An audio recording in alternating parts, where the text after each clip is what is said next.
Okay. So பிசிக்ஸ்ல problem solve பண்றது அப்படிங்கிறது ஈஸியா கஷ்டமாயா? அதைத்தான் இன்னைக்கு ரீல்ல பார்க்க போறோம். சரி, ரைட். அப்ப ப்ராப்ளம் அப்படின்னாவே பிசிக்ஸ்ல ப்ராப்ளம் தான் சார். இல்ல, அதுதான் ஈஸியான ஒரு விஷயம்.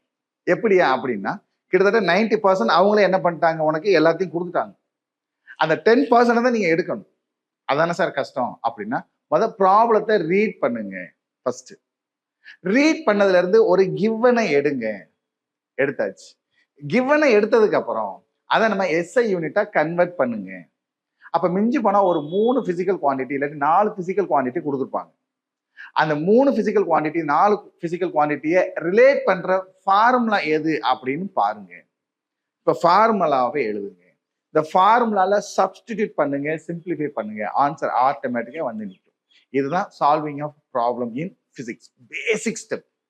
அப்ப இந்த ப்ராப்ளம் சால்வ் பண்ணணும்னா என்னையா பண்ணணும்? ஃபர்ஸ்ட் ப்ராப்ளத்தை ரீட் பண்ணணும். நெக்ஸ்ட் ஃபார்முலாவை நம்ம மனப்பாடம் பண்ணணும். அப்ப ஃபார்முலா மனப்பாடம் பண்ணா பிசிக்ஸ்ல ப்ராப்ளம் சால்வ் பண்றது அப்படிங்கிறது 90% அப்படிங்கிறது என்னையா கன் ஷாட்டை சொல்லி அடிக்கலாம். ஓகேவா? ரைட். நம்ம சேனலை சப்ஸ்கிரைப் பண்ணுங்க, ஃபாலோ பண்ணுங்க, ஷேர் பண்ணுங்க. Wish you all the best.